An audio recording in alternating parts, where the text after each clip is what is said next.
ఎంత గట్టిగా అన్నాడు, మామూలు గట్టిగా కాదు. నేనున్నా, నేను తగ్గిస్తా,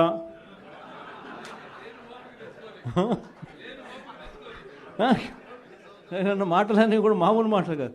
తీరా వచ్చిన తర్వాత 6 నెలలు తిరక్కమునిపే 15,000 కోట్ల రూపాయలు బాధుడు ఉట్టి కరెంటు మీద. సో దీన్ని క్వశ్చన్ చేస్తూ 27వ తారీఖున జనవరి 3వ తారీఖున ఫీజు రీఇంబర్స్మెంట్ అందక పిల్లలు ఇబ్బందులు పడతా ఉన్న పరిస్థితులు. మనం ప్రతి క్వార్టర్, ప్రతి 3 నెలలకు ఒకసారి పిల్లలకు 3 నెలలు అయిపోయిన వెంటనే ఫీజులు ఇస్తూ ఉన్న పరిస్థితి మన ప్రభుత్వం.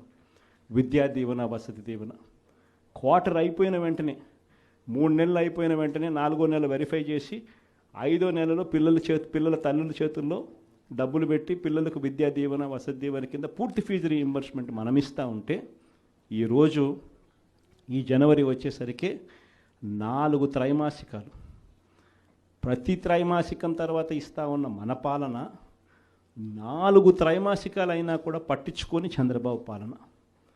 జనవరి, ఫిబ్రవరి, మార్చ్ సంబంధించిన త్రైమాసికం ఏప్రిల్లో వెరిఫికేషన్ చేసి మేలో ఇవ్వాలి.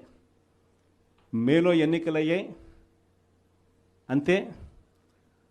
జూన్ వచ్చాడు, జూన్ 4వ తారీఖు, అంతే. ఆ నుంచి స్టార్ట్ అయింది. జనవరి, ఫిబ్రవరి, మార్చ్ పోయింది, ఏప్రిల్, మే, జూన్ పోయింది, జూలై, ఆగస్ట్, సెప్టెంబర్ పోయింది, అక్టోబర్, నవంబర్, డిసెంబర్ 4 త్రైమాసికాలకు సంబంధించి విద్యా దీవెన పూర్తిగా ఎగరగొట్టాడు. వసతి దీవెన కింద ప్రతి ఏప్రిల్లో మనం ఖచ్చితంగా క్రమం తప్పకుండా పిల్లలకు బోర్డింగ్ అండ్ లాడ్జింగ్ ఖర్చుల కోసం ఇస్తూ ఉంటుంది. ఈరోజు చంద్రబాబు నాయుడు ప్రభుత్వం